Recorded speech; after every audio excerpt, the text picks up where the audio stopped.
The following program is for entertainment purposes only and may contain adult topics discussed in an adult manner with adult language.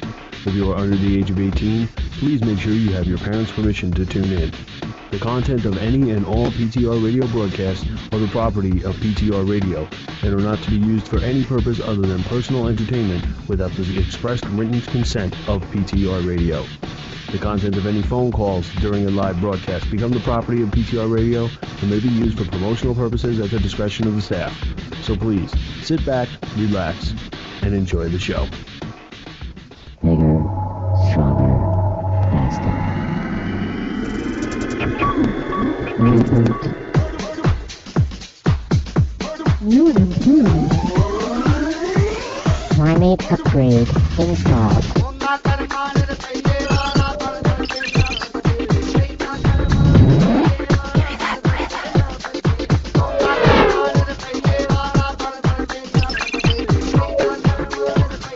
Give me a go, no-go for launch.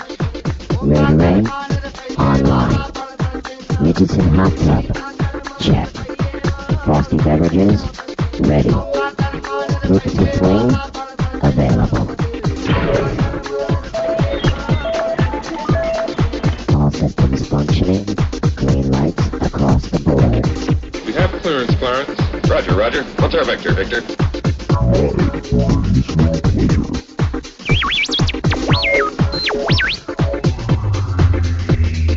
Welcome to version 2.0 of PTR Radio.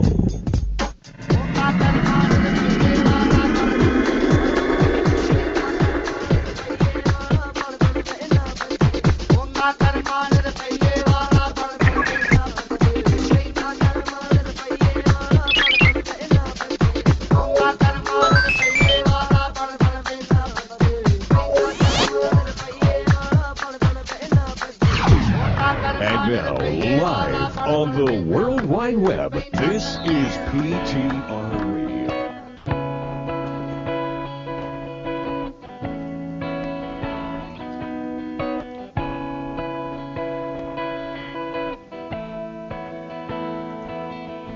A very mellow PTR radio.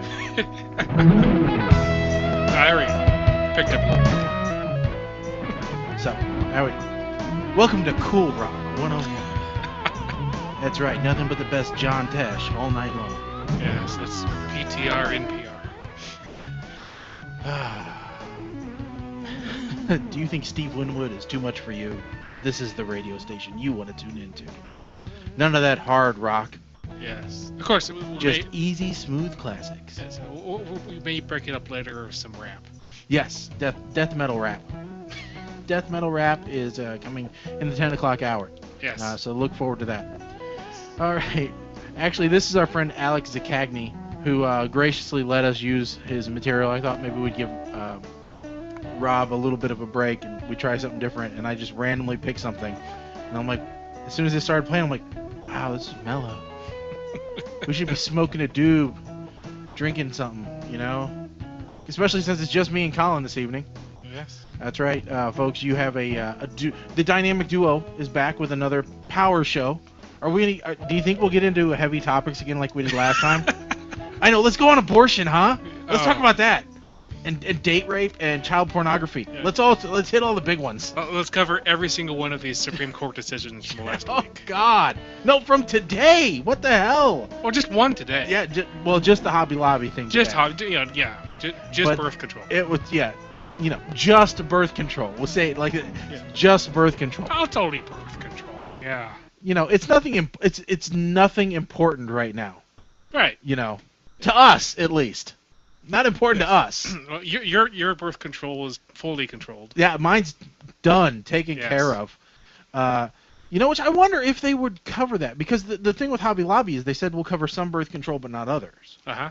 And so there was like four kinds that they didn't want to approve. Plan B being probably the most well-known thing that they didn't want to approve. Right. I wonder if they would cover, because I know their insurance coverage covers Viagra, which is like this huge, thing of, all right, so guys can get boners, but women can't protect against it. All right, that makes sense.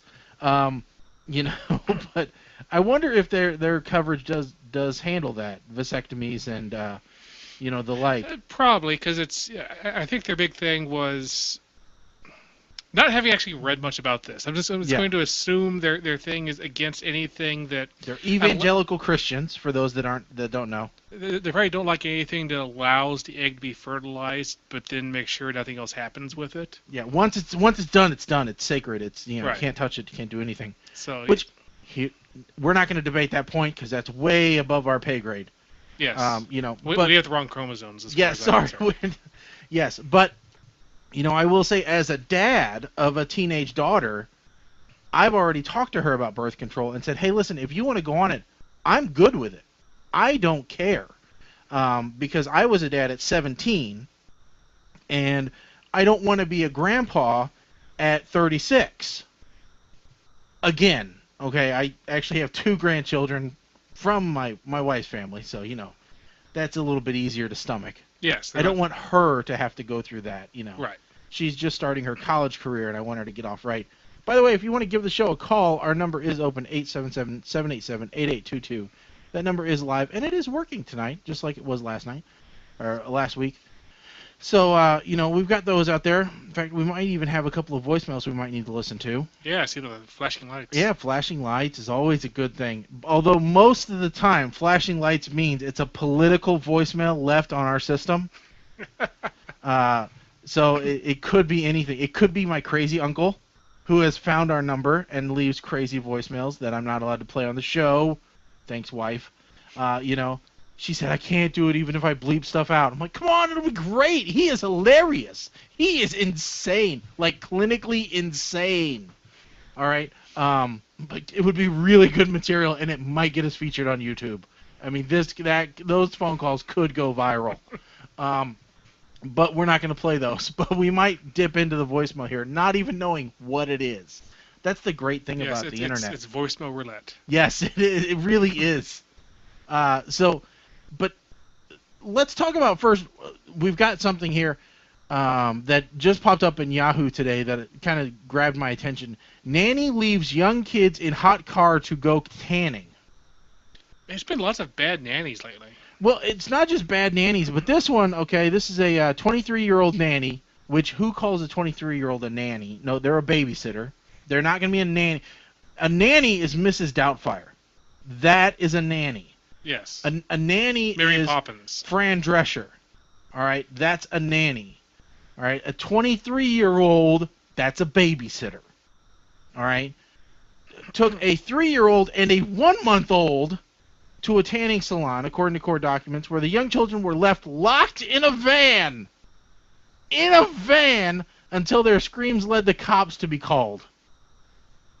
According to those documents obtained by KOIN, a responding officer reported that he could feel heat radiating from the older child through his bulletproof vest, and the boy was soaked in sweat in the May 15th incident. So this is not that long, a couple weeks ago. All right, it is ridiculously warm outside, and they say that right now the temperature in a vehicle can go up 40 degrees in 1 hour. Yeah.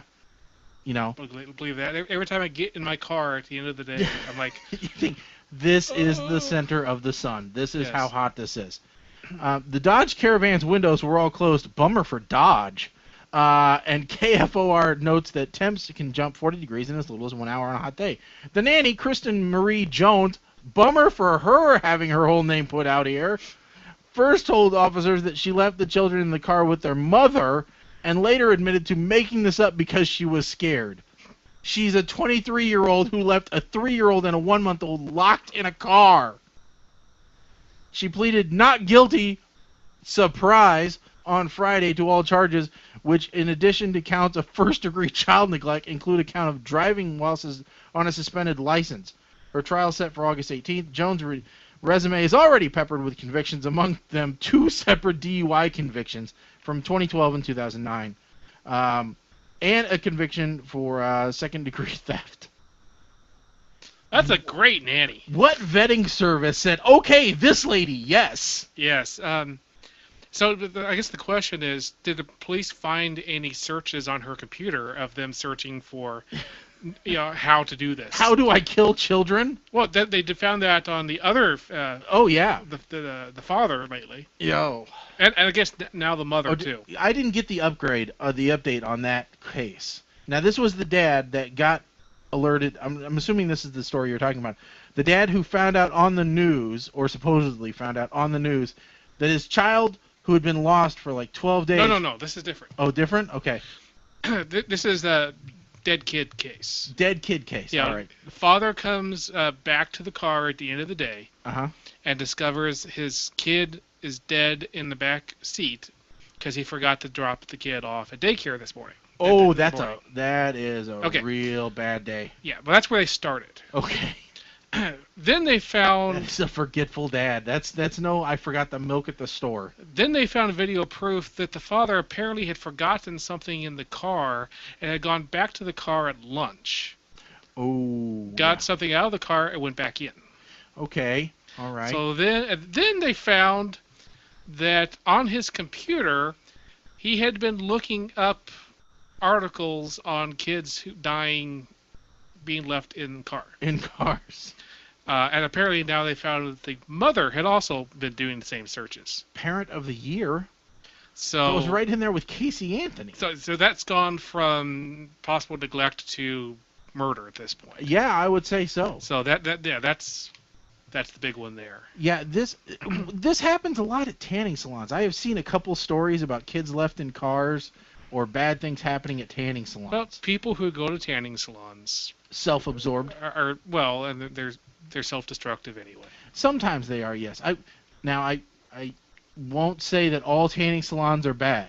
Well, if it's All right, if it's there a spray are some. if it's a good spray tan place where they're giving you the look of a tan without actually going tanning, that's one thing. But And really, it's up to you whether you want to tan or not. It's not up to. They're Yes. providing a service. It's just like the tobacco industry. just make sure you sign up for the Darwin Awards on the way out. Yeah. So and occasional use is never a bad thing. Everything in moderation. All right. So one of the things we're going to talk about tonight is there was a bake sale today that I had to help run.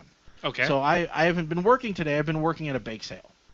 Really moving up in the world in my ranks, And I would say one of the best lines goes to Becca. For those that don't know, that's my daughter. She was working this bake sale. One of the guys come by and he says, because we got a table full of sweets, right? And he goes, "Oh, if I didn't have diabetes, I'd eat a lot of the stuff on this table." And she goes, "Everything in moderation." And I'm like, "Wow, that is a quick wit. That is good." That's part one, and then the second answer would be, I can go get the insulin. So I'm like, wow, all right, let's sell cookies.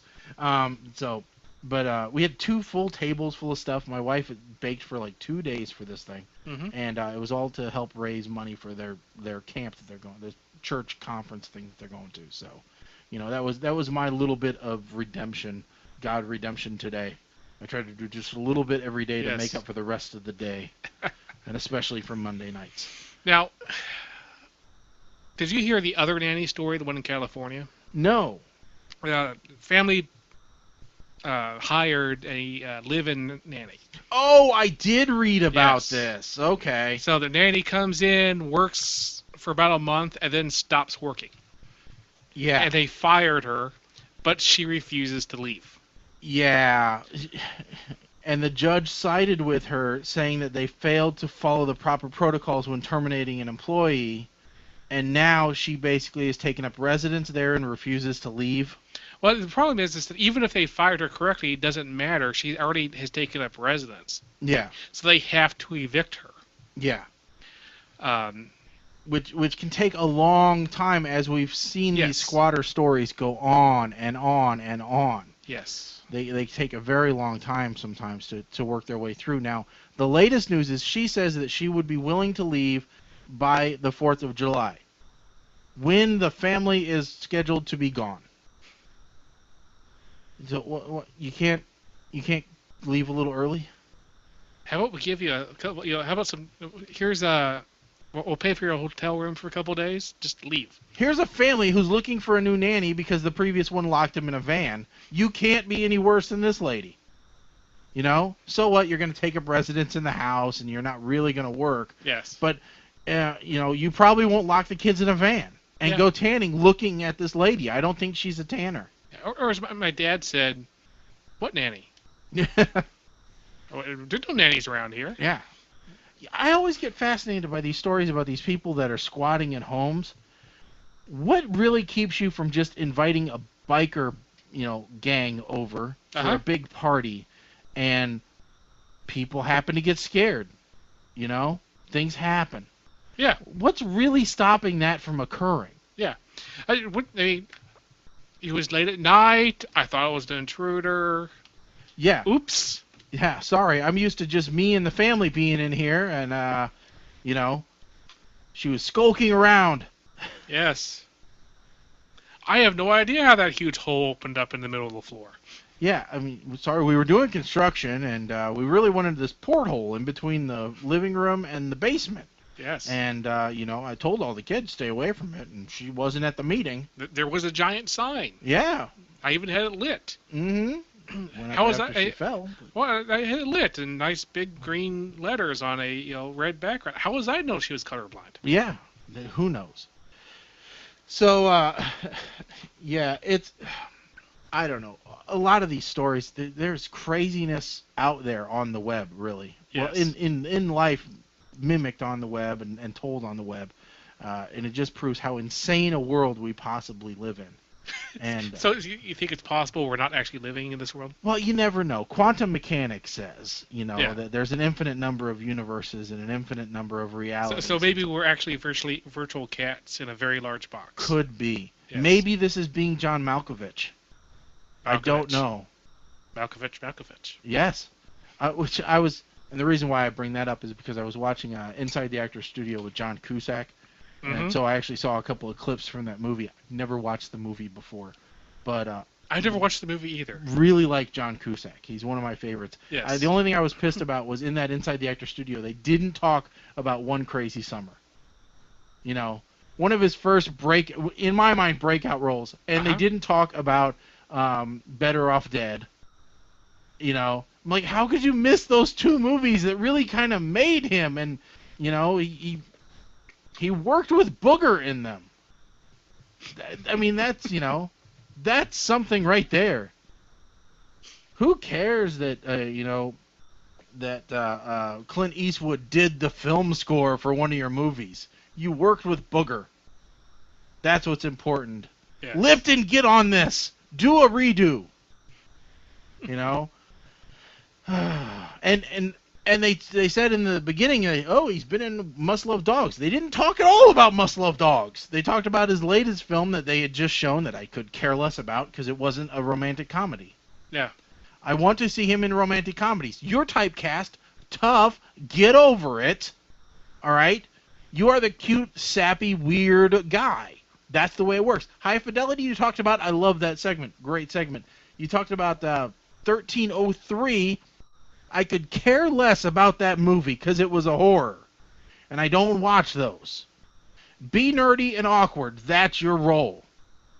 Yes. And run Greenlight Productions because actually that was Ben Affleck that does the Greenlight Productions. But yes. It seems like all these actors have their own production companies too. Only the ones. Cusack has one too. Only the ones who want money. Yeah. Well, yeah. Hey. I've been watching a lot of it lately just because I wanted to get out of the pattern of all the other shows that I constantly rewatch. And I thought, you know what? I've got a bunch of Inside the Actors Studio that I haven't watched in a long time. And it's one of those intelligent shows, where you learn something. And then at the end he goes, and what's your favorite curse word? That's the one thing I wish we had done. I wish, because we didn't do it with Big Sal. We didn't do it with the Run P. We didn't do it we haven't done it really with any of the interviews that we've done. The next big interview we get, we have to do the Pivo interview questions at the end. Or maybe we should just what questions should we ask? We should come up with some. Well, I really like some of those questions though because they're really good. Like what word do you like for those of you that don't know, Inside the Actors Studio is a show on Bravo Network. It's been running for like 20 years now. It is ridiculous. Had over 200 episodes, and hosted by a guy named James Lipton, or as you might know him, the guy who dances with the manatee on Conan O'Brien. All right. He's been spoofed on just about everything from The Simpsons to Family Guy to, let's see here. He was on Robot Chicken. I mean, he's all over the place, and it's an interview show where they bring an actor in. They don't pay him at all. That's the one thing. Did you know that they do not pay these people to appear? No. They pay their travel, and that's it. You know, it's up to them to come in, and it's in front of students. Acting, producer, and writing students, and they just ask questions. Well, James Lipton does about an hour. Well, they said that actually behind the scenes they said that each interview takes 4 hours. Right. Total time. What you see on the screen, the longest one I saw was Robin Williams, which was 2 hours. That was the longest actual special that I saw, and that one they released on DVD because it was so good. But at the end of the segment, before he turns over to the students to ask questions, he does a questionnaire by Pivot. What's his first name? Do you know? I have no idea. Okay. By Mr. Pivot, who is a French guy. Every time it's like, and now I'll ask the questions that were questioned by Pivot. Pivot. And I only know Pivot because he goes, damn it, it's spelled pivot. But he's French, so it's Pivot. Yes. And the questions are really nice. Do you have them there? Yes, I have the questions. Okay, and so the questions are, let me see if I get these right. Tell me which ones I get right. What's your favorite word? Mm-hmm. What is your least favorite word? Yep. All right. What turns you on? Uh-huh. What turns you off? Uh-huh. And then I think he does, what is your favorite curse word? You've skipped 2 there. Okay. What sound or noise do you love? Yes. What sound or noise do you hate? Yep. Because they're not the same as words. It's completely different. And I'm surprised I haven't heard hardly anybody say traffic as one that they hate. Because I hate that. I hate bumper-to-bumper traffic. It really annoys me. What occupation other than your own would you like to try? Mm-hmm. What occupation other than your own would you absolutely not like to try? Right. And then, of course, like I said, what's your favorite curse word? What did I miss? The last one. The last one is, if heaven exists and if God exists, what would you like him to say when you reach the pearly gates? Yep. Or some derivation of that. And they're all really good. Those questions get to the heart of a real person. I mean, most of the time they're not really weird knockoff questions. And man, some of the women are the dirtiest mouthed ones. The women go right for the C word sometimes on their favorite curse word. I'm like, holy crap. And at the very least, I think almost every one of them have said the F word. Everybody is F. Or MF. MF.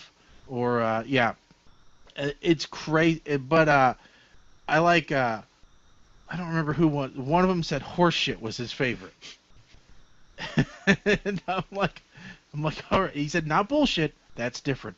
Horseshit. Yes. And so, I mean, you've watched a lot of them, haven't you, Colin? Oh, yeah. I mean, I think they're informative. They're very well done, Mm-hmm. and they're a lot of fun to Yes. watch. I mean, they're soft, but that's okay. Yeah, they're very soft. No one's gonna bring up some scandal because no one cares. It's just all about acting. Yeah, this is about the art. The hardest thing they'll bring up is divorce of parents, divorce of self, or if there was substance abuse. Right. A lot of times those are common themes in all these, and so it's always something that they want to talk about and how did it go through. Thank you, CWE, for posting on Twitter. We are available at PTR Radio. You can always tweet us with what you have to contribute to the conversation, or our phone number is available, 877-PTR-8-TAC. That's 877-787-8822. You can get in touch with us and let us know what you want to talk about, because right now we're just kind of riffing, for lack of a better term. But this is kind of what we do when we get together, is we talk about things that we watch that the other two don't. Right. Because I can't see Mike sitting down and watching James Lipton in Inside the Actors Studio. No. As much as he likes Ed Harris and George Carlin, because we're all fans of George, Chris Rock, and God, who all has been on? Everybody you can think of has been on there. In fact, Right. Let me just pull up a list of ones that I have. that I have been watching lately, and that'll give you an idea of how big kind of a fan I am of the show. And I've seen most of these, if not all of them. The cast of Arrested Development, haven't watched that one yet.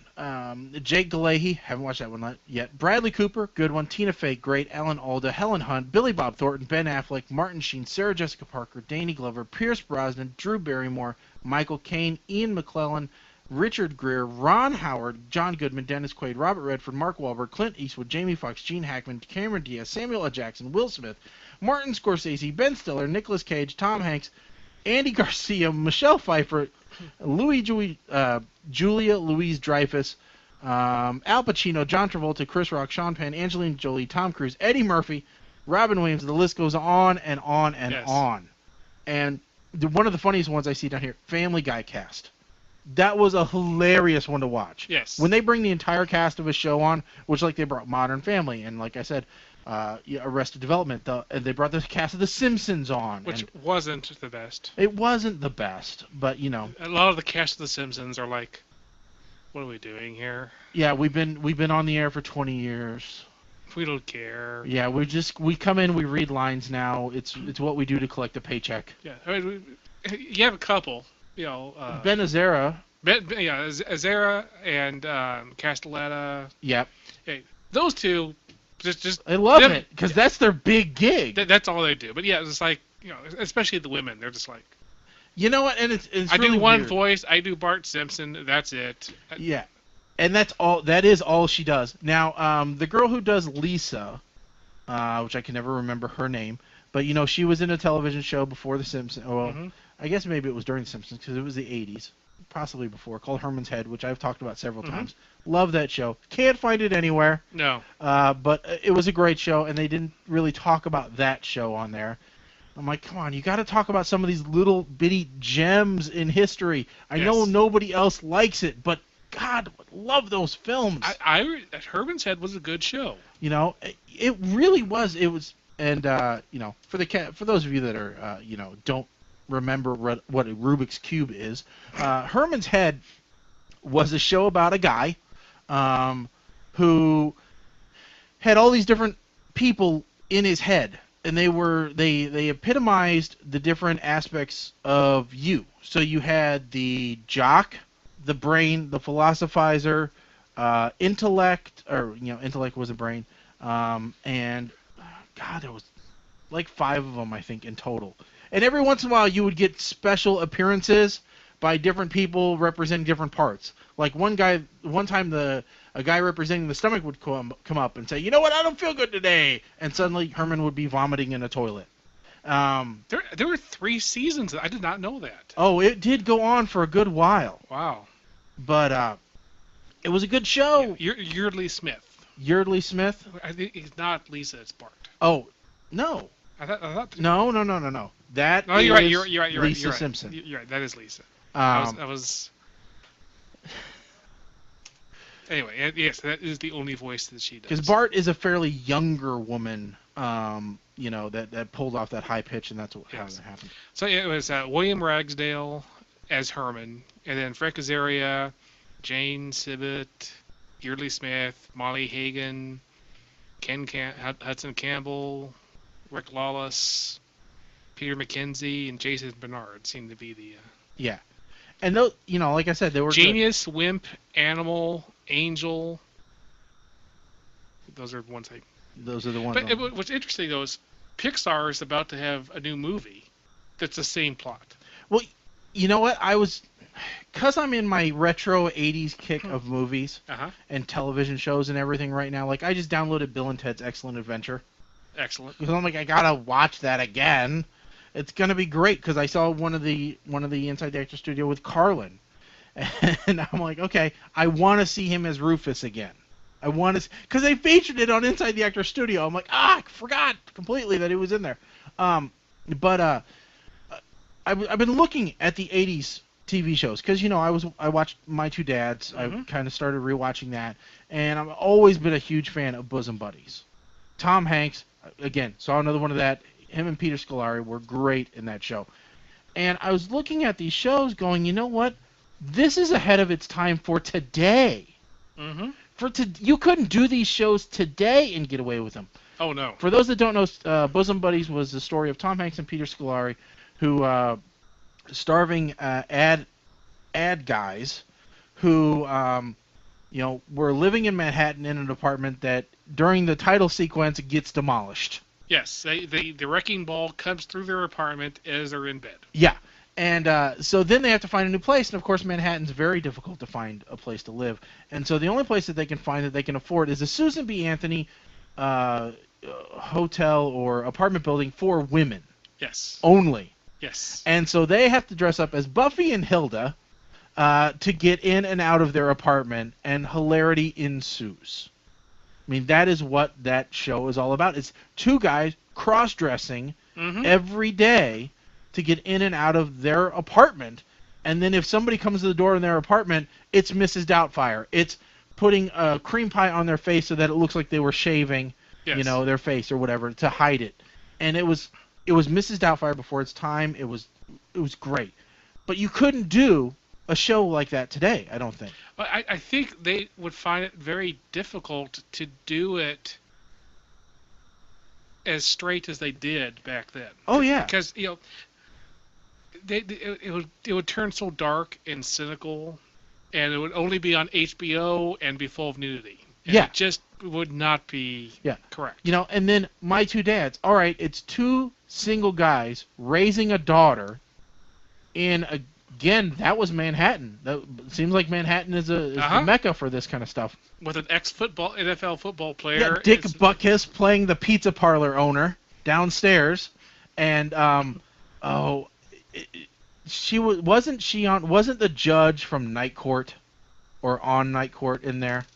I could swear that the older lady who played the judge was also in Night Court in some way, shape, or form. But she was a very well-known actress, did several parts, and it was a good show. Again, though, that was actually about two heterosexual guys having to live together, raising up this. When the thing started, she was 12-year-old, and by the time the 3 seasons ended, they worked her up all the way through college, getting ready to go into college. So who was the Florence Stanley? Florence Stanley, who I swear she was in Night Court. Was she in Night Court at all, or am I making that totally up? Because that would have also been in the 80s, either before or after this, and you could just do Find. Yes. She was in Night Court? She was in Night Court. She was in Night Court. So there you go. See, my memory is pretty good. 2 episodes. 2 episodes. And that's another great show. Yes. That I don't think they could make today. They turned it into another SVU or something like that, Yeah. It wouldn't be Harry Stone behind, the bench with boxers and his robe. Now, 30 Rock did a Night Court episode. Oh, did they? Where they brought all the surviving cast in to try to do like one more episode. Oh, okay. And it's hilarious because they have all the actors like being very cynical and like, who the crap wants us to come in and do this thing? Okay.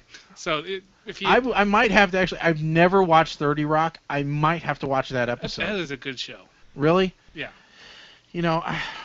I'm just very risky about which shows I get into because I get into them whole hog. I want to watch all the seasons leading up to what's current. Yeah. 30 Rock's done, but okay. It's the closest to old style sitcoms that have been on the air. Now that's got a Baldwin in it, doesn't it? Yes. See, and I'm not a huge fan of the Baldwin. But it's a Baldwin playing the exact opposite of a Baldwin. Okay. All right, I might have to give it a shot. By the way, this is Retro TV Hour, folks. Yes. But if you listen, you might learn something. That's what we're saying here. How we got from kids almost dying in a van to 80s and 2000s television, I don't know, but it was a good leap. By way of Inside the Actors Studio. Exactly. So going back to James Lipton, yes. As far as interviewers go, have you seen any of Shatner's interview shows? No, I have. Well, I watched. Did he do the Captains? He did the Captains, which I thought was great. By the way, if you haven't seen the Captains, Netflix it. It is called Star Trek: The Captains, and it basically, if you're a Trekkie, you need to watch this because it goes through every captain of every Enterprise, all the way through the Scott Bakula era and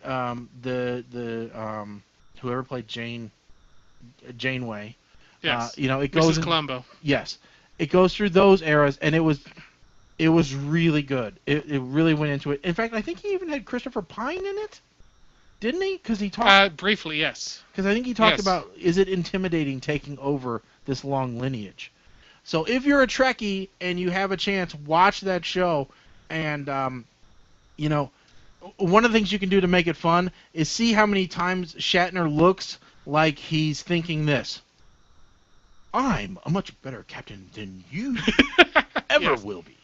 Yeah, it's amazing how good Shatner is at asking questions that's really about himself.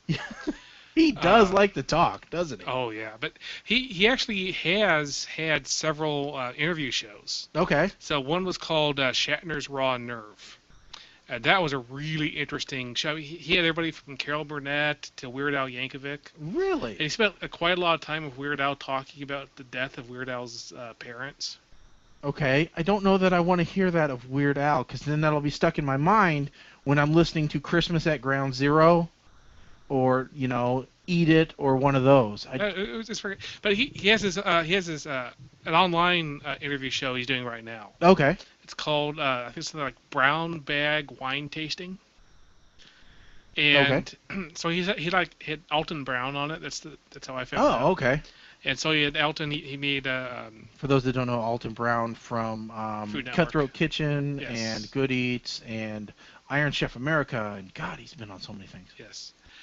So he made some biscuits and gravy for Shatner, Oh, good. and then tried this champagne and it gave his tasting notes, which apparently had the taste of cow manure in it. Okay. Which was hilarious because then at the end they actually get the professional wine taster notes, and Okay.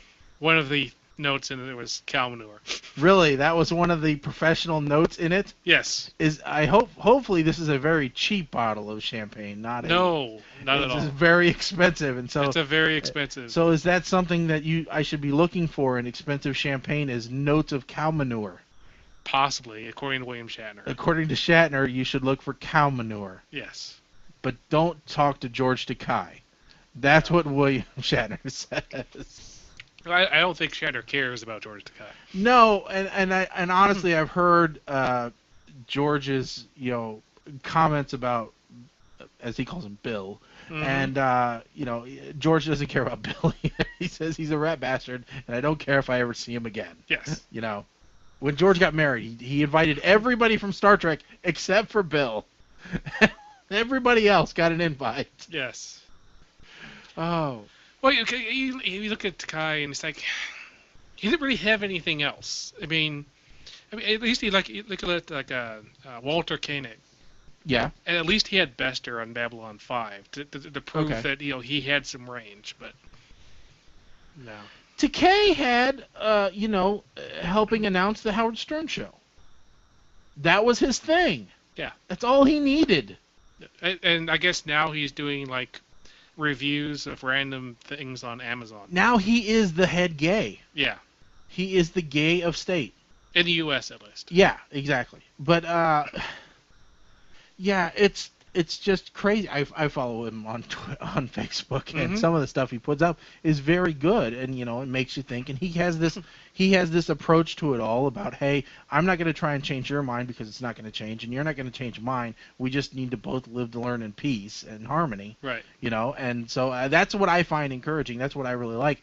And I'll tell you, the guy that I recently started following because of Mike the Ape Man is Mike Rowe. Do you follow Mike Rowe on Facebook? I barely look at Facebook for Okay. anybody. Well, Mike Rowe is a very interesting follow on Facebook. If you're into the trades at all, or into the decline of the trades or anything like that, Mike Rowe is, and it's ROWE, is the guy to follow on Facebook. You'll know him from Dirty Jobs. Everybody knows him from Dirty Jobs, and now he has a new show coming out called Somebody's Gotta Do It. Now, if I say Mike Rowe has a new show coming out, what network do you think it's going to be on, Colin? Probably Discovery, TLC, one of those. No. CNN. CNN. That's CNN, the home of Mike Rowe. There's been a lot of that showing up on CNN lately. Well, I think that's because they're trying to get this younger, different audience. I think it's because they've seen all of their audience go to either MSNBC or Fox News, depending on which way you lean. Yeah. Of course, all the smart people decided to skip CNN, MSNBC, and Fox News. Go to C-SPAN? No, Comedy Central. Yeah. Didn't we do a study not that long ago saying that like 52% of all Americans get their news from the Daily Show? Yeah. You know, that's the best place. Now Jon Stewart's not doing the Daily Show anymore, is he? No, he's back. Oh, he's back. Okay. Now it's Colbert who's leaving at the end of the year. That's right. Okay. Now Colbert, I could take or leave. I didn't care, but I love Jon Stewart on the Daily Show. That was one of my favorites, and I still catch his highlights and everything. And he goes viral with some of his rants and raves and things, and you know, obviously scripted, but who cares? It's beautifully done, and that's all that really matters. So yeah, you know, but this whole thing with CNN is Mike Rowe sent his tape and everything to all the different networks and everything, and they said, okay, well, yeah, we're really interested in reality programming. Can you give us a script? And Mike goes, no. This is reality programming. Right. We know where we're going. We have a clue of what we're going to be doing once we get there. But as far as what actually happens, it just happens. Yeah. And we pick the best stuff and we put that in the show. And sometimes we even pick the worst stuff and we put that in the show. He goes, because that's reality. You know, and they said, oh, well, all right, well, that sounds great. Can you give us a script of what's going to happen? Mike goes, maybe you weren't listening to me. This is real reality. This isn't Honey Boo Boo. This isn't Dance Moms. This isn't the Wives of Orange County. This is real America doing what real America does, and sometimes stuff goes wrong or doesn't go according to plan or whatever. This is what happens. Yeah. And that's what I'm going to give you. And he said every network closed their door to him except CNN. CNN said, we wouldn't have it any other way. We want it the way you want to make it. We want real reality television. Yes. And this isn't a plug necessarily for CNN. This is a plug for a guy who said, you know what, I want to do a show. I want to do it my way, and I'm going to make it and put it out there, and somebody's going to want it.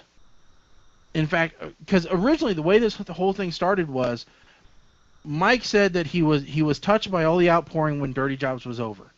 And he said that it wasn't his decision. It was just kind of the thing. The network said that it was time to let it go. But, you know, if there was a calling for it out there on the internet, that he would do it. You know, he would keep doing this, showcasing what America does to keep moving forward. And, you know, if there was an audience for it, all the better. He had people lining up to donate money to make a show. He said he actually started looking into what it would take to accept collections to do a show, and then he decided it didn't feel right to take viewers' money to make a show. He wanted it to be on a network's, you know, back, and if people wanted to watch, then that's how they could contribute to him, was by watching the show and keeping it going on the network's time, which I think is great. You know, somebody with integrity. He didn't just say, oh, you know what, we're going to start a Kickstarter, and we're going to do it this way, and it's all your money. So, you know, he went out there and he beat down the doors, and he made it happen. And this is in addition to running a non-for-profit group that gives out hundreds of thousands of dollars every year for scholarships to get people into the trades. In fact, one of the awards he just got is because they send 20 people every year full trips to a skills contest, a national skills contest for teens that are interested in getting into the trades. And so he got the Flame, wasn't the Flame Award, I think it was a Torchbearer Award, from the Skills organization, saying thank you for making sure that so many people that otherwise couldn't be here get here and can contribute and, you know, participate. And so, I mean, really an inspirational guy. He's one of those real American guys, Mm-hmm. And that's why he's on Mike and Mize. Would love to sit down and have a beer with this guy because he just is who he is. Yeah. So. Yeah. There's so many bad reality shows. There's just. We listed most of them. Yeah. I mean, well, then there's others. I mean. Yeah. History is full of these half scripted, half unscripted shows. Like Pawn Stars, for example. Oh yeah. Yeah, because priceless those Abjar eggs or whatever it is, they walk into the store all the time, don't they? No, and the stuff they have coming in for the most part nowadays looks pretty legit.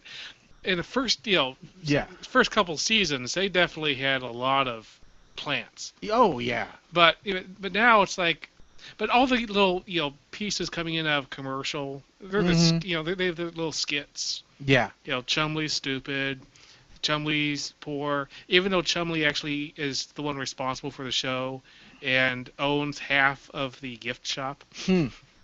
Well, yeah, I would think so because you got to imagine the gift portion of that show is got to be ridiculous. I'm sure people just walk in and say, "Hey, I want a T-shirt." The pawn shop itself is making $20 million a year now. Okay. That's outside of the gift shop. Just the pawn shop itself. And I wonder how much they were making before the show. 3. Okay. So they have seen their 6 times go up. Yeah. Almost 7 times, That's a pretty good increase. Yeah, due to visibility. They're doing pretty good.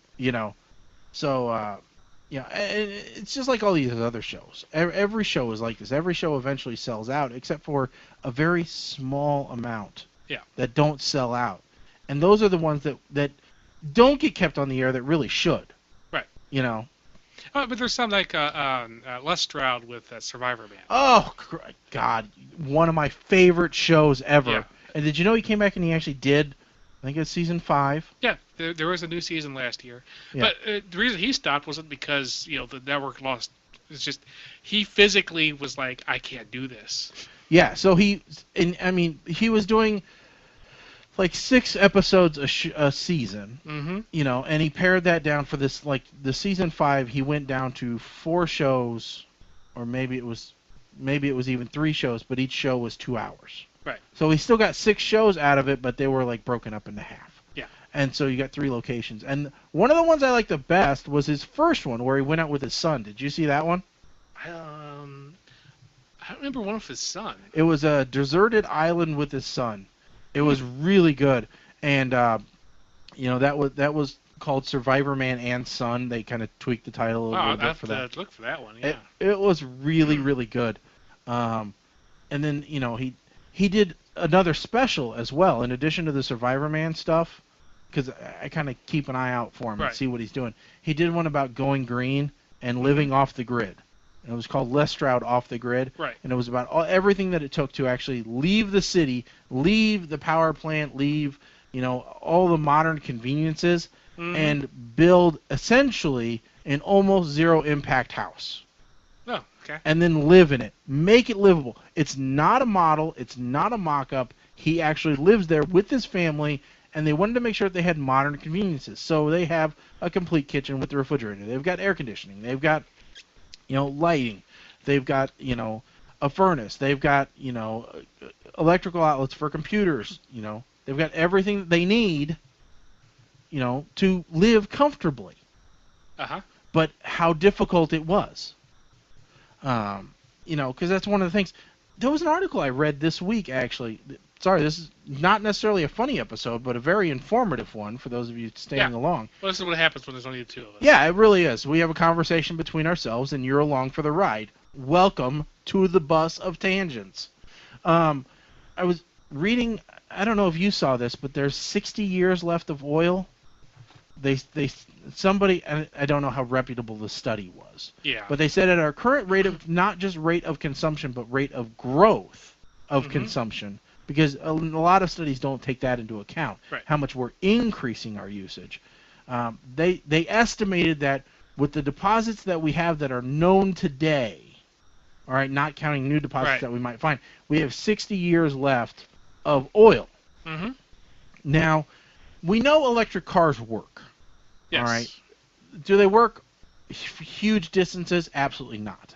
They still have to get their power from somewhere. Right now, like our town's powered by coal, which is on the big hit list right now. Yeah.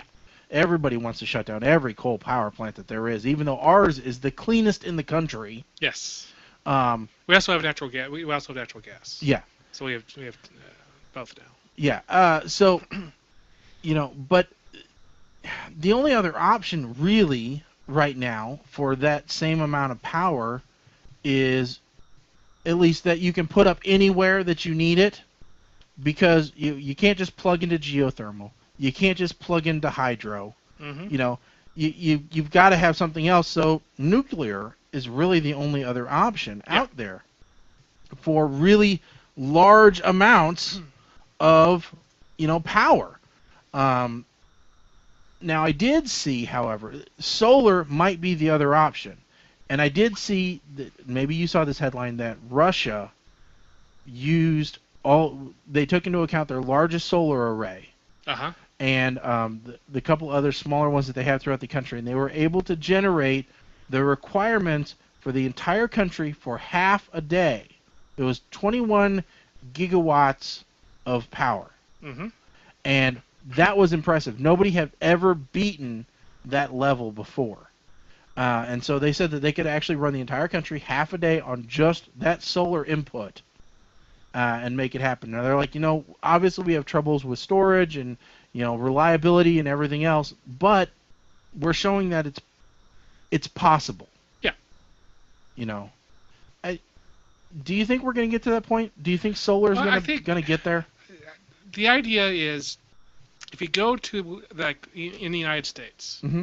if you go out to the desert, all the land that isn't being used right now. Right, and isn't really usable. And is never going to be usable. If you built a big solar array there, right, then you could power everything with that. The problem is that you still have to store the power overnight. Right. And it's still going to have days of cloudiness, even in the desert. Mm-hmm. There's even the desert has rainstorms. Yes. They're not frequent, but they do happen. Yes. But even up in the upper atmosphere, there's still going to be clouds. There's no beam over a desert that just forces clouds not to be there. Uh-huh. So I think we need to figure out what's happening with our nuclear plants, because it's been so long since we made them that our current ones are getting unsafe, and it's taking way too long to build new ones. But we need to figure out where to put the waste. Now the new ones are fusion, right? The current ones are fusion, right? Yeah, we are nowhere close to switching to fission. Which would be the ultimate answer. Fission doesn't create radioactive elements. In theory, we could actually create O3, which would help repair the ozone layer. So if you're out there and you're in high school chemistry, and the chemistry teacher says, today we're going to learn how to solve nuclear fission, pay attention. Because whoever solves that on a commercially available skill... It's the other way around. Okay, fusion. All right, sorry. Whoever solves fusion on a nuclear... on a regular, repeatable, self-sustaining scale will be the richest man in the world. Yes. Or woman. Or hermaphrodite. Yeah, who cares? Be the richest in the entire world. Whoever solves that. And right now we can do fusion to a point, but it's not self-sustaining. It doesn't generate more power than it uses. It's definitely not cold. It's not cold. No, it's not cold. But they're actually amateur physicists doing fusion experiments in their apartments. And it doesn't generate. It takes up their electric bill is ridiculous for that month. Right. But they can sustain fusion for half a second. And what's hilarious is that every day we haven't figured out how to do fusion yet. But you can see a fusion power plant every day. Just look up at Even at night, you can see all All kinds other- of all over the place. Billions of other fusion power plants going on. Billions and billions. Yeah. And billions. You know, and it's like, all right, this does happen. We can do this. You know, we need to be able to figure out how to do it because Yes. it is the ultimate answer. Technically speaking, all power on this planet, other than nuclear fission power plants, is technically fusion. Of some type, yes. Because everything else is based off of power from the sun. Even coal, that's just long-term solar-powered energy. Right. So like I said, if your teacher's saying today we're going to cover this, pay attention, write notes, take notes, figure it out, call PTR Radio, say I have the answer. We'll say fine, we'll cut you in for 1%, and we will publish your findings, and we will answer the call. Again, if you have anything to contribute, 877-787-8822. This is the Intellectual Hour on CWE Radio, for those of you that are paying attention. Don't forget to tune in after us for the guys which aren't nearly as cerebral, but possibly more lubricated, A Little Punch Drunk. That's right, A Little Punch Drunk following us. Now, we do have a phone call we need to make, but I need you to tell me what time it is in California. Let's see, 4:58. 4:58. All right, so we'll give him another half hour to get home from work. But Johnny Gators, one of our longtime followers, his birthday is today. And since we're in the new theme of if it's your birthday and we're on the air, we'll give you a call. That's what we're gonna do. We're gonna call Mr. Johnny Gators and wish him a happy birthday. That coming up in a half an hour. So while we're waiting for that, Mhm.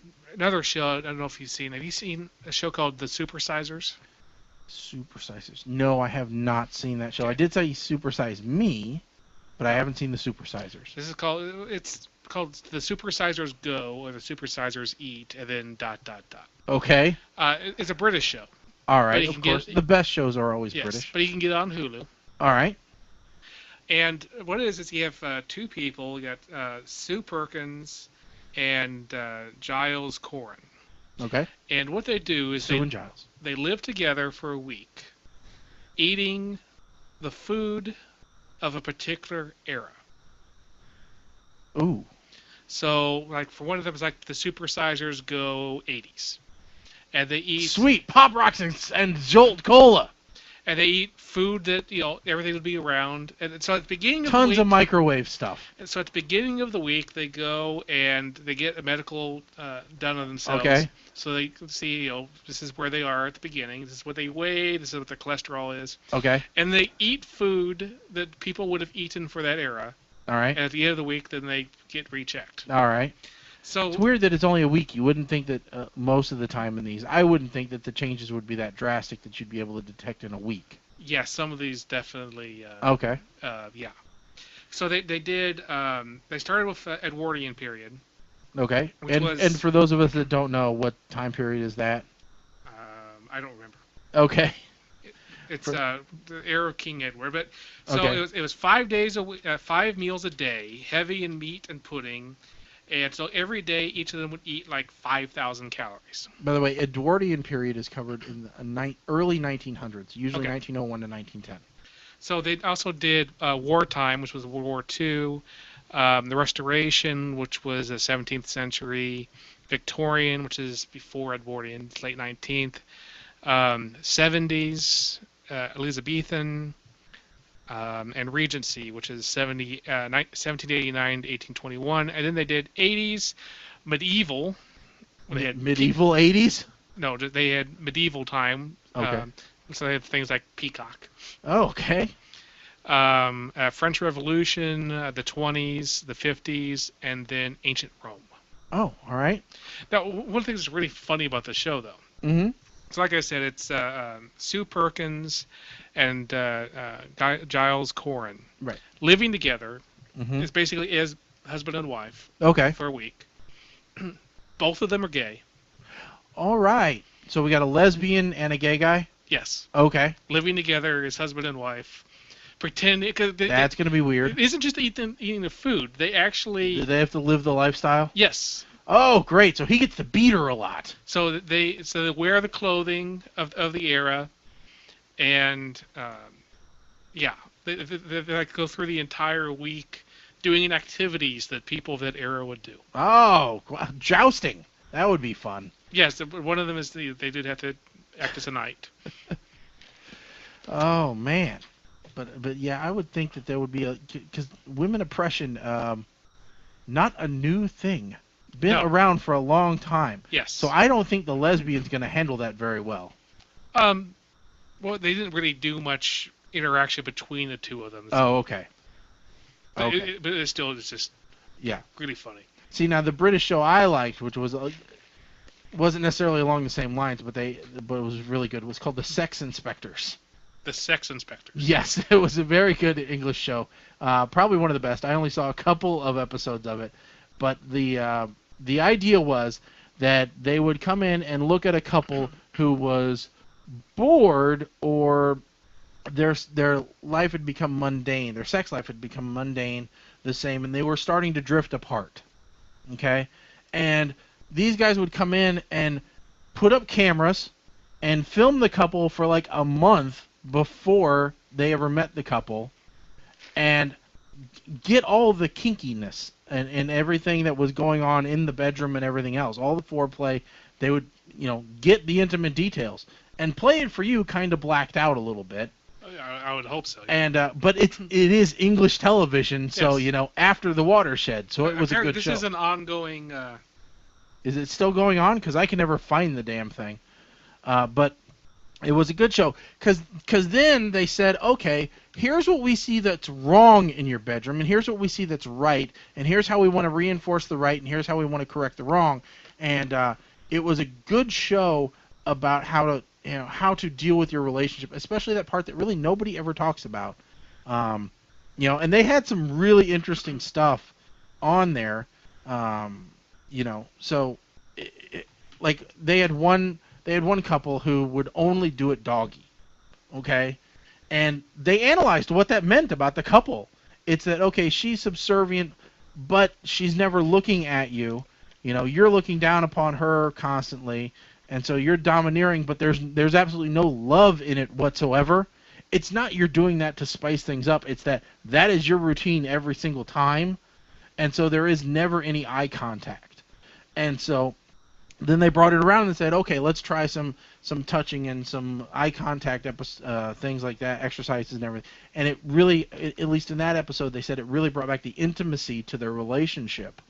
And so that's what I found that was interesting. It's kind of like that same fascination I have with like What Not to Wear, or back in the day, Queer Eye for the Straight Guy. Uh-huh. It's all those types of.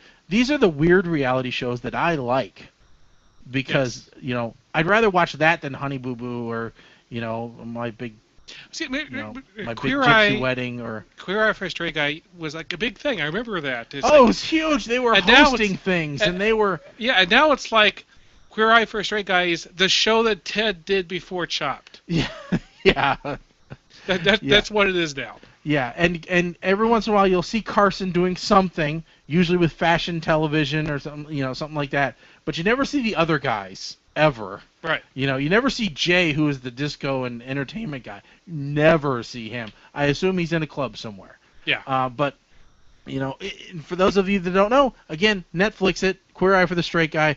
You will laugh your ass off at some of these things because they are over the top gay in some of the stuff. Really, really super gay, especially Carson. So Sex Inspectors on Channel 4, and what's interesting is the list of related shows. Okay. The Sex Education Show, Okay. The Joy of Teen Sex, Dogging Tales, and Date My Porn Star. All right. I love British television. Channel 4 is great for this stuff too. Have you seen a lot of stuff from Channel 4? I They- don't. They are like crazy in their programming. Like, oh, what? This could be on the edge of bad taste. Let's do it. Channel 4 has a ridiculous lineup of shows, and some of them very good like this because they're just off the wall weird stuff. and other stuff is just so straight-laced I can't handle it. Yep. So they have some really nice adjustments. But the British are much better at sitcoms than we are. Oh, the British are so good at this stuff. Really, we should have stayed under the monarchy. Things would have been better. No, I think it's just prove that we need to give more money to PBS. Okay, fine. I'll tell you what. If they can generate shows like Top Gear, Doctor Who, things like that, even Primeval, which isn't even on BBC. If they can generate shows like that, I will pay $5 a year per TV that I have. Yes, I would too. That's what I would do, because, folks, if you don't know, that is how the BBC is funded over in England. Obviously, they have franchise agreements with the other countries, but in England, you pay a television tax, and every television, I think it's everything capable of receiving the shows now with the iPlayer and BBC Online and stuff like that. So I think you might pay it per device as well. But basically, you're paying a licensure fee, which ensures that they have great. And in turn for that money, they have to do good programming. Yes. They're not allowed to do crap. No. They have to do a certain amount of very good programming, high quality, top tier stuff. Yes. Which in our mind is Top Gear and Doctor Who. Yes. And keep the money rolling in, all you fine Brits, because we want more Top Gear and Doctor Who. Doctor Who's coming back in August for one episode. Did you see that? It's not just one episode. I thought the entire season was starting. I didn't think they were coming back that soon, but I know that there is at least one episode. I think it's August 23rd. I think it's the series is starting. Okay. They released a 20-second trailer which shows nothing. Yes. All we know is the TARDIS is on fire and he doesn't know what to do. Yes. But it does go Which is along every episode of Doctor Who. Which does go along with some speculation that he might, because it's a brand new regeneration style thing, he might have forgotten some things about him. Yes. So, Well, that Jenna Coleman's going to have to remind him of. They do that a lot with new doctors. Like when Peter Davison became the Doctor, which was the 5th Doctor. Welcome to Doctor Who Talk, by the way. We have gone into hour 2. This is Doctor Who Hour. When he became the Doctor, they had this, he basically was in shock, and they had to put him in the 0 room and almost died. And every Doctor, they just come up with something new. It's like, we're bored. He's amnesiac Doctor now. So basically, as long as it's not like the Colin Baker Doctor that nobody likes, then that's good. Mm-hmm. Now, along Doctor Who, did you see the special from last year with all the old Doctors, the actors, where they were trying to find out if they're going to be in that? I did see that a little bit, yeah. Apparently, that went over so well, they're going to do a sequel. Oh, good. Good. I like the old Doctors. The old Doctors are cool. I haven't seen enough of their episodes, but I really like. I like Tom Baker. He had some really good episodes. I did like him, but who was the one which was in a couple of specials, because he had Peter Davison. Right. I like Peter Davison a lot, and I think he could still pull off the look. Kind of. He hasn't changed that much. Yeah, he's a bit puffy, but other than that. that. Which was funny because they played that off in Yes. the special that's on YouTube. But it's, I don't know. It's a good show, and it's interesting to see how it's going. Like Sherlock is coming back here soon too. Not soon. Not soon? No. Okay. It will be back, but it'll probably be several years. Now, did season 3 finish? Yes. Okay, because I didn't even start watching really season 1. My daughter was playing one episode of season 1. For those who don't know, Sherlock is a British show. Don't pay attention to the crappy American version, which is garbage. Oh, it's not garbage. All right. It's just there's no relation. All right. Watch the one from BBC. Yes. Be amazed. Yes. All right. It is absolutely great. And the guy who plays Sherlock was in the running to be Doctor Who for a while. Benedict Cumberbatch. Yeah. Which is, by the way, if you saw the second of the new Star Treks, yes, he is the Khan. guy who played Khan. He also played Julian Assange. And, well, he's been in pretty much everything. It's like, last couple of years, he's been everywhere. Yeah, so, if you are a big fan of Sherlock Holmes, this is the show to watch. Yes. And don't watch Elementary. It's not the same. So watch Sherlock. Watch Sherlock. Elementary is on CBS. That's all you need to know. Yeah. So this great show. My daughter was watching one episode in the kitchen, and I couldn't stop watching. I had to watch that episode through to the end because it was a very good one. Which one was the first one you saw? It was the one where at one point he locked Watson in a lab, and so that he would flip out. Yes. And test a hypothesis that Sherlock had about hallucinations and things like that. So that was the one that I watched. It was really good. Yeah, that was the second episode of the second season. And then I think I saw the end of the second season. I think I saw the season finale where Sherlock dies. Right. Or you think he died. Everyone knew he didn't die. Yeah. So yeah, I haven't seen them all the way through. So that was one of the things I wanted to do. I wanted to see season 3 end. That way I could watch them all, and get caught up when I had a big break. Yes. So you haven't watched first season yet? No. Nope. Okay. I haven't watched that. You really need to watch the first season before you try to finish the third season. Oh yeah, no. I'm gonna watch them in order. Okay. I always watch when I deal with shows like this. I binge watch in order. Right. Because it's very important. You cannot skip around with this stuff. Mm-hmm. They made these shows in order for a reason. Some shows you can watch out of order. Night Court, Bosom Buddies, these things you can watch out of order. You've got to watch the pilot, and then you can watch any episode you damn well please. American television, is pretty much crap. So you can watch whatever you want, whenever you want. Because Americans have short attention spans, and there's too many episodes. Yeah, and everything is about repeats. Yeah, and whereas when I watch a British show, especially when I first start watching, I just start watching it from beginning, mm-hmm. watch it all the way to the end. I don't fast forward through the episode, mm-hmm. Unless it is something where I've at least seen, clips or something, right. Where I've obviously seen pieces. They do just what they have to do. It's like Faulty Towers is like 26 episodes, and that's it. Yeah, it's like I rewatched the IT Crowd. Uh-huh. All right, I watched from season 1, episode 1, all the way to episode 6, season 4. That was my run. I watched all the way through. That was what I had to do. And did you watch the one episode from last year?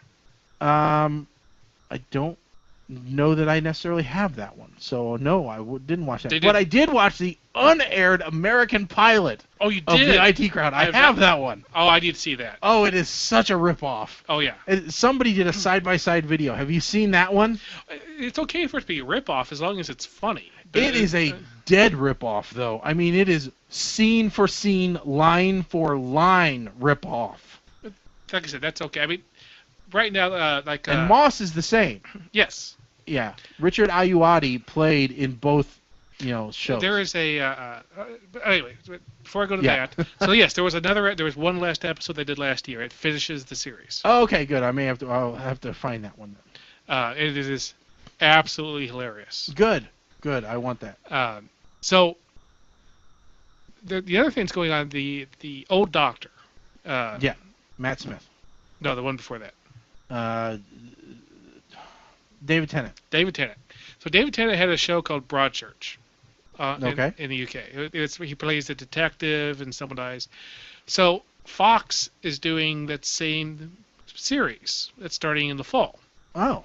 David Tennant is playing the same character with an American accent. Well, that will be weird. With a slightly different. They changed the title because there is no Broadchurch in the U.S. Right. But again, they actually are doing a complete remake of a British show with the same scripts, with the same cast. It's just. It's weird. It's laziness. It's American laziness. Come up with our own damn ideas. All we can come up with is stupid hyper-reality shows. It goes back and forth. It's okay to a point. What ticks me off is Top Gear US. They just cannot do anything new. It's just... I did like a couple of their takes on a few things. Their Build Your Own Caravan episode was kind of funny. Yes, I mean more recently they've been doing a better job. Like they just did their own version of the Snow Combine. Okay, I haven't seen that. I haven't watched them in probably 6 months. Okay, well, we're in the middle of a new season. Okay. So, but instead of using a combine, they used a bus. Okay, I'm good. It's a short bus. I might have to, that's where they belong, so I'm good with that. They did the Flamethrower? but this one also had an explosive mine thrower. Okay, because we need that in an avalanche zone. That Yes. always makes good sense. But like I think you said before, though, the biggest problem with it is there's no Stig, there's no actual reviews of cars, Yeah. and part of that's because they have to fit in commercials. But Yeah. still, it's just like That is the other thing, guys, about when we're talking about BBC television. When you're talking about an hour-long show on BBC, you're talking about an hour-long show. yeah. And if it needs to be, It's not a 40-minute show with 20 minutes of commercials. and if it needs to be a 70-minute show, then it's a 70-minute show. Yeah, there were several episodes of Top Gear where they went over. Right. But You the other thing the Brits do are these, I forget what they call them. There's shows like they get a bunch of comedians, and they stick them in front of a camera, and they come up with some game show theme for them to be in. But really, it's just about getting a bunch of comedians to sit there in front of a camera for like a while. Nevermind the Buzzcocks and Would I Lie to You? Yeah. QI. It's just those are great. I wish they we'd did have a whole some of season those. called Who Do You Think You Are, which was researching into family history, which is pretty interesting to see some Oh yeah, stars. they've been doing that here in the U.S. too. Yeah. I'm not sure where it started, but yeah. But it was another good show. So, I mean, this is all the TV you should be watching. Forget what you are watching. If you're not watching what we're talking about right now, you are missing out on the best things on television, and that's all I can tell you. You might as well just turn the damn thing off. Right. And most of the things we're telling you about can't actually be watched on television, so this whole rant doesn't make sense. Right. But a bunch of them are on Hulu. Yes. Amazingly enough. And I if you don't know. And if you don't know where to find them, and they're not on Hulu, then you don't deserve to be on the internet. Turn it off right now. Right. But yeah, we did have a celebrity death this week. Did you see that? No, I missed it. It was believe it might have even been on Friday, but if I say the words Hollywood Montrose, do you know who I'm talking about? No. Okay, Hollywood Montrose is a character from the movie Mannequin. Do you remember that? I remember the movie Mannequin. Okay, do you remember that guy? Mishaw Taylor, who was also in Designing Women. Yeah, I saw this guy dying. I just didn't really think much about it. You didn't think he was a star, did you? No, just like, oh, that guy looks like. Okay, it's that guy. He looks like the black guy, Yeah. the quintessential black guy. But died at 67. I always remember him from Mannequin, which was a great movie. I think it was a great movie. Yeah, it's well put. You know. Shaggy thinks it's a great movie. Oh, it was. I think it would make a good riff tracks. Very well could. But it had Commandant Lassard in it. Or not Commandant Lassard, it had Mauser in it, didn't it?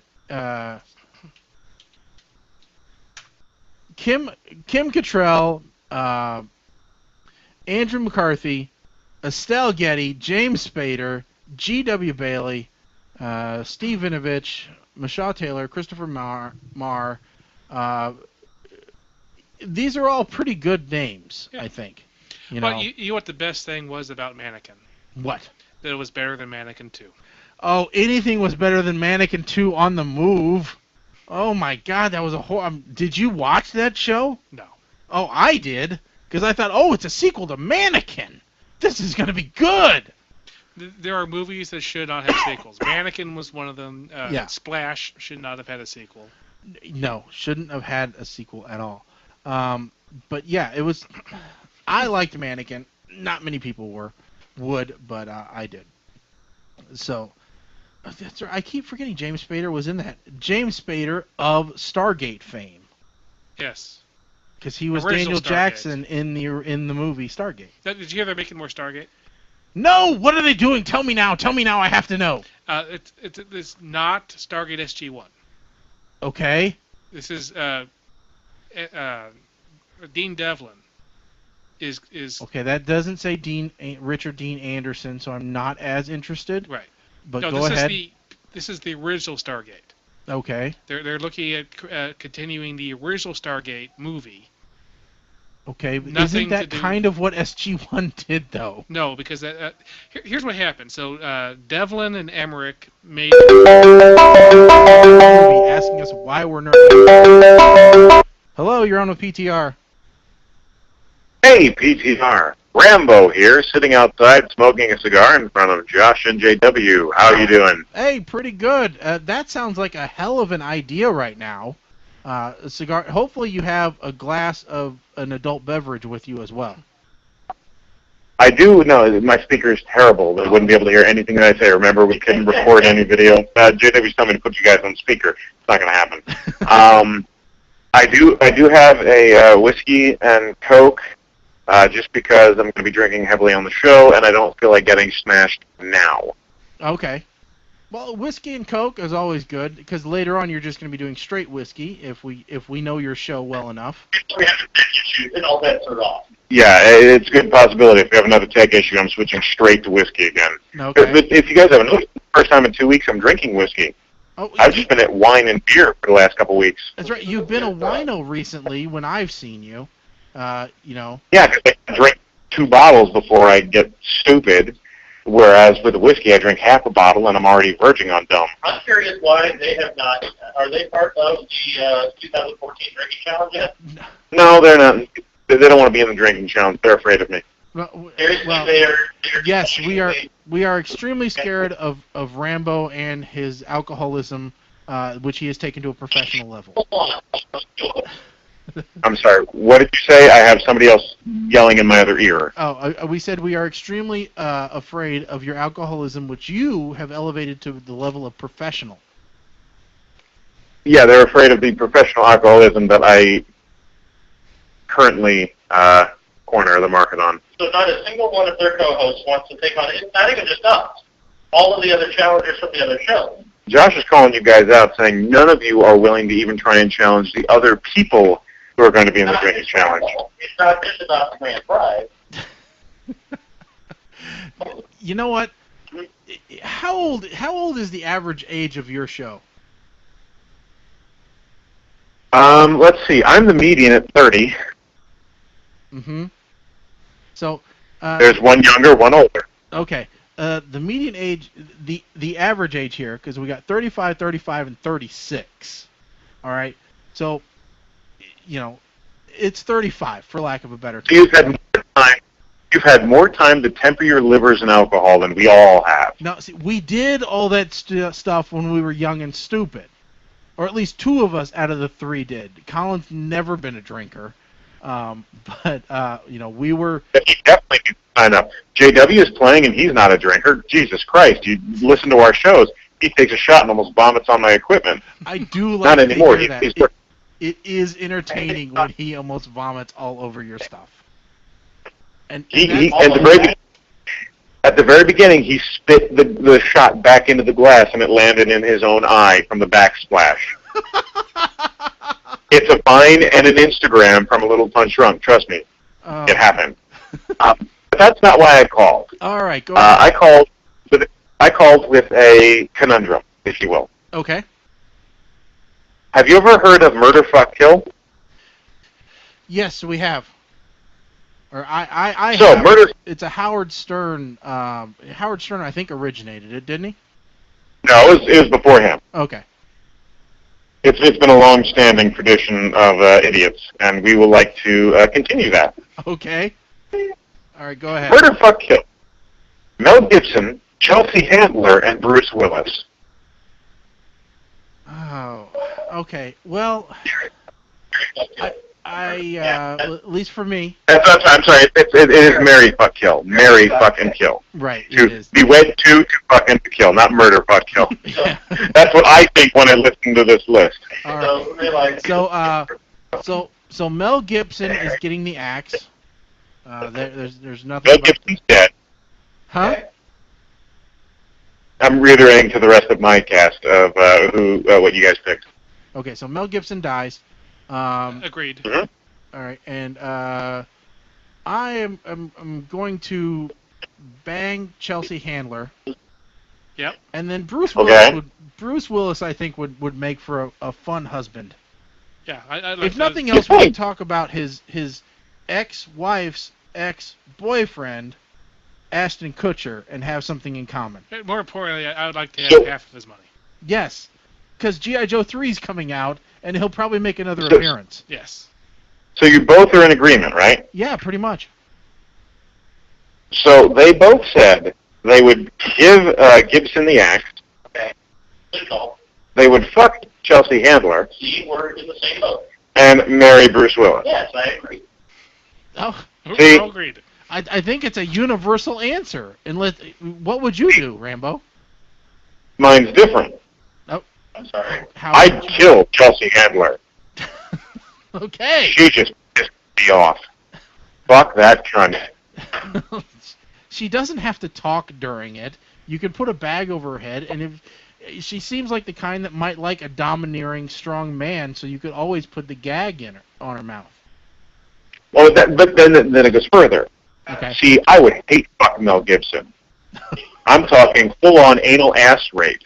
You would just Jew rape Mel brutal, Gibson. hardcore, just terrible. I'm talking he will have nightmares for the rest of his life. And if he does go to hell, that's going to be his punishment. Me fucking him over and over and over again. All right. Because that hateful son of a bitch needs it. Okay. Did you see that Commissioner Gordon came to his aid and then quickly recanted? Yes, I did. That was killer, Colin. You heard all about that, right? Yeah. So that was, and boy, did he go overboard on apologizing for his comments. And then I would marry Bruce Willis and continuously play nothing but Kevin Smith whenever he's around, just to piss him off. Is he not a fan of Kevin Smith? I'm not up to date on that. Oh, you didn't hear about the whole cop-out fiasco, huh? No, I didn't. Apparently Bruce Willis showed up, didn't really want to work, didn't want to do anything, would threaten and yell at Kevin Smith. Like, they're not friends anymore. Like, they were cool on, what was it, the Live Free, Die Hard, because he had a bit role. But when then the bit role character, Kevin Smith, became the director of Bruce Willis turned into a total fuck rag. Well, I kind of get the feeling that Bruce Willis is a little bit of a diva on the set. Which is what I've heard in every interview when anybody ever asks how Bruce Willis is. You know, I would think that he probably is a little bit, high maintenance, but he's Bruce Willis. So yeah, so you meet your you meet your idols, you meet the people that you love in movies, and they turn out to be a complete fucking 180. Yeah, you want to torture them for the rest of eternity. Yeah, okay. Well, as John Lovitz would say, that's called acting. Maybe he's just a method actor, and so he has to be an asshole all the time. Okay, well then the next time I'll add Lovitz to the list, and we'll see what you guys say then. Yeah. If we're going to quote the great John Lovitz. Well, if you can't tell, sarcasm included. You either get that or Lyle Lovett. Take your pick. You have to pick a Lovett. Yeah. So, all right. So what? I wanted to pose the question. What can we look forward to in your show? We have a brand new segment coming up tonight. The Court of Martial's Law, something never before seen. Sadly, there is no gam, so you guys cannot try to steal our prizes. But you guys have never called in and tried and stolen any of our loot. No, because I am. You know what? Colin would probably be good at Wait, that. wait. But I wouldn't. I think that would fall in the category of, sick burn. Because we've called in. Yes, you guys have definitely called in and helped out our show, and we have not reciprocated like we should, like good fluffers should. So we do need to work on that. Yes, of course we are talking about Orlando after the show. So. yeah. This evening I'm going through my travel agent here, sitting next to me, and we're going to talk about my upcoming trip to your place. Why is it the first time I'm hearing about this? It's not the first time. I emailed you about it 2 weeks ago. Yeah, I know.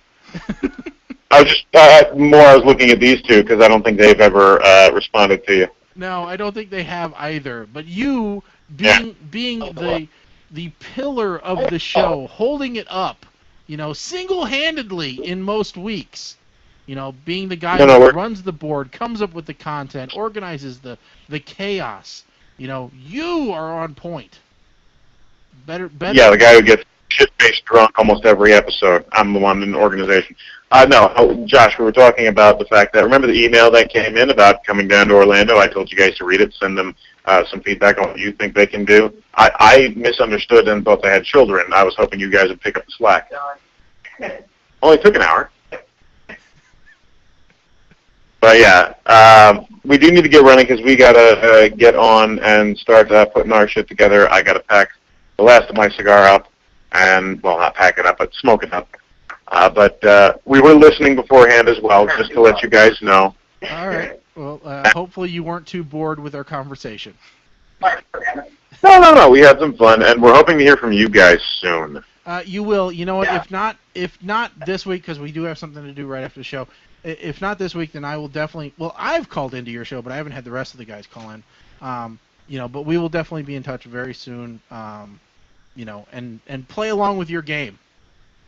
Yeah, rock on. Try and win some of our stuff. We get a lot of free stuff that we haven't been able to give away yet. We went into sudden death last week. Yeah, we went into sudden death last week. Yeah, and well, no, that was that want to call in. Can you go ahead and tell them your number? That way, it's on our podcast, so they can check out your show. So give yourself a plug.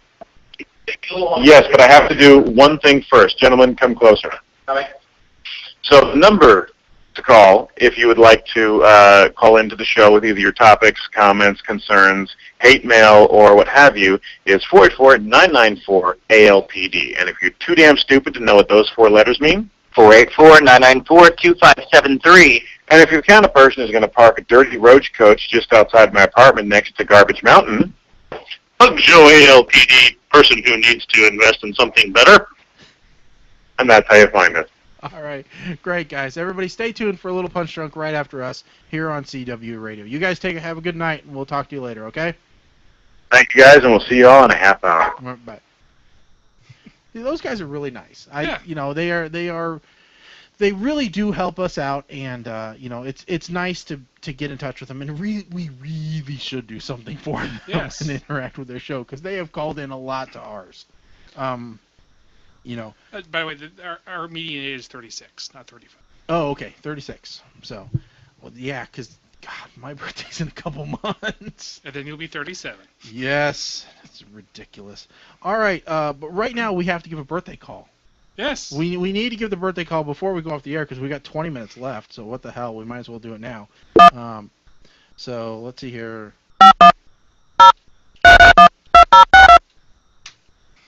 Everybody's going, okay, get our get that program. Tell us what the numbers are. So let's see here.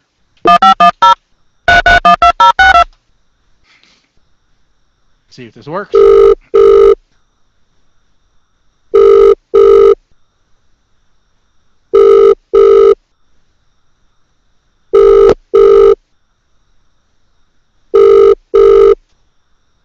Bet we get answering again.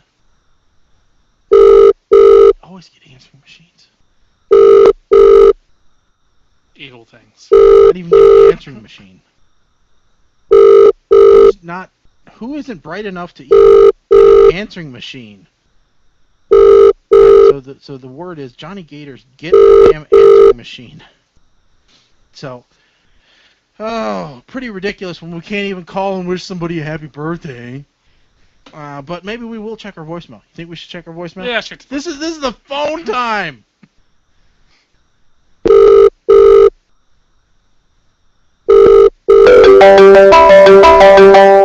Well, another cloudy day. That's not it. All right, hold on. That's how I have to check voicemail. Password. You have 10 new and 4 old messages. Press 1 for new messages. Press first message received November 25th, 2013 at 7:05 p.m. This message lasts 2 minutes. No! See who it is. Play. Press 1 to send a reply. No! Press 3 to hear the message envelope. Press 5 to leave a message. Press star to return to the main menu. Press 3 for advanced options. Press 5 to repeat the current message. Press 6 to play the next message. Press 7 to delete this message. Message deleted. Right, Press 3 for advanced options. Press 5 to repeat the current message. Message 2 received December 2nd, 2013 at 7:19 p.m. This is Rambo. Message deleted. Press 4 for the message 3 received January 12th at 12:23 p.m.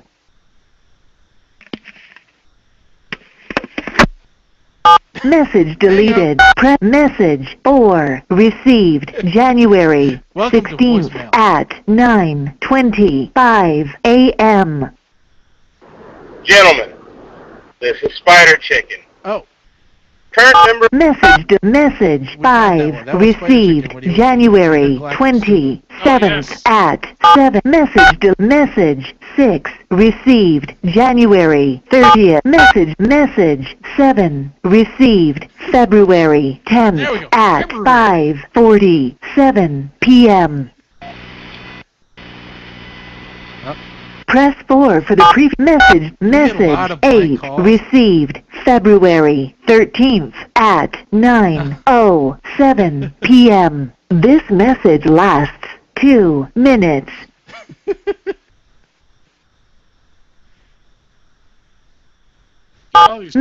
Message 9 received Friday, May 30th at 8:48 p.m.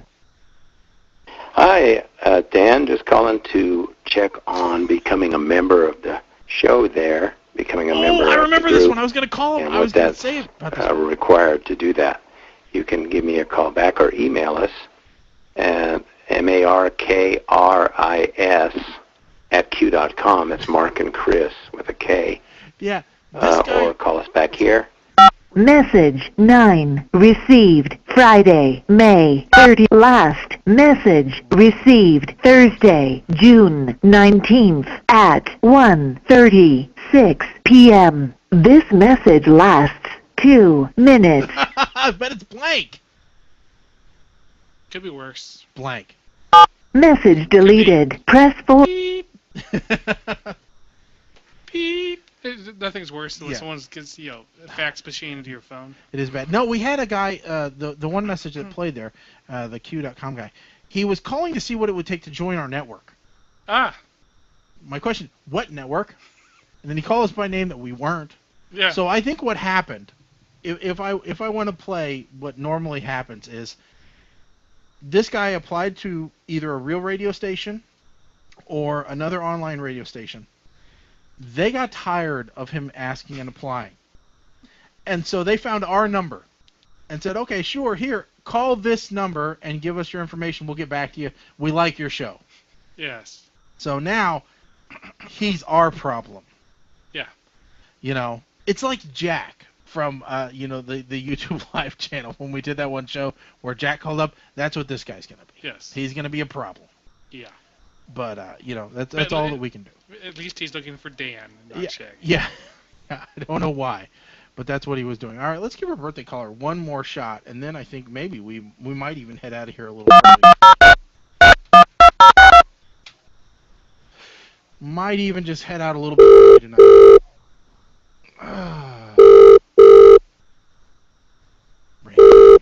Ringing.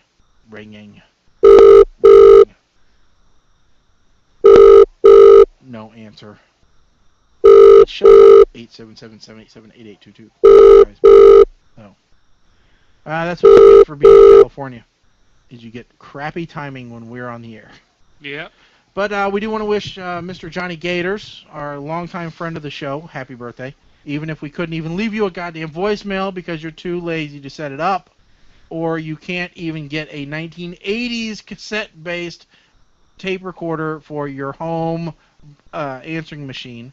We do want to wish you a happy birthday, and we hope that you give us a call sometime and let us know how you're doing. Again, that's 877-787-8822.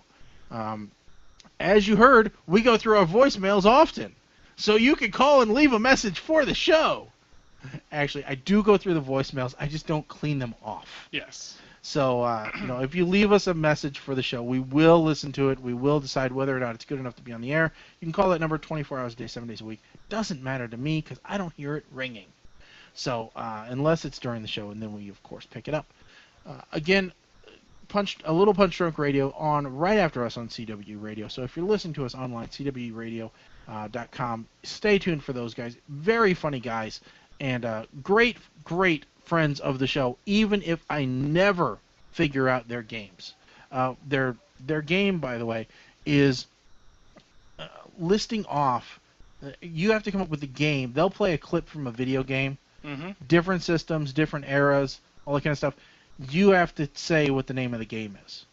I'd probably be bad at that, too. It's horrible because, all right, I had the ColecoVision, then I had the Atari expansion pack for the ColecoVision, then I didn't get another system to the Super Nintendo 64, then I have a Nintendo, and then I had the Nintendo Wii. That is my sum total of video gaming experience because I didn't go to the arcade, I didn't go to my friends didn't have stuff, and so that's all I know. I went from the Atari 800 to PlayStation. Yep. One of the guys at college had a PlayStation 1, and so I played a little bit of Resident Evil, and that was about it. Yep. That was, and maybe I went over to some friend's house and played Sonic. And I had a Game Gear, so I played Sonic on that. But that's all I've ever played. So the only way I'm ever going to play your game and do any well on it is if you play one of like 10 games that I know, or something which is so iconic anybody's going to get it. Mario.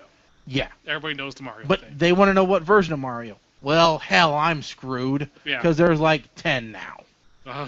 There's many more than that. I don't have a chance to play anything. Everything from Mario and Luigi Partners in Time to... Paper World. Paper Mario 2, Paper Mario 3. I just don't have Galaxy and all this other... I don't have the time. Dr. Mario. Yeah. Wario. Don't have the time. No. Don't have the time. I'm too busy doing this show, bringing you guys quality entertainment, like what 80s TV shows you should reinvest all your time in.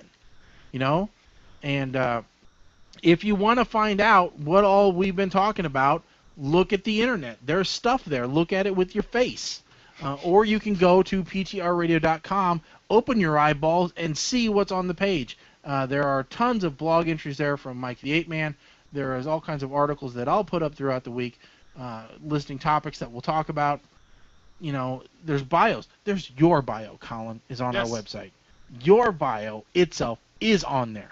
And I actually wrote one. And a sentence that says Nate is too lazy to do his own bio is on his page. But we have pictures.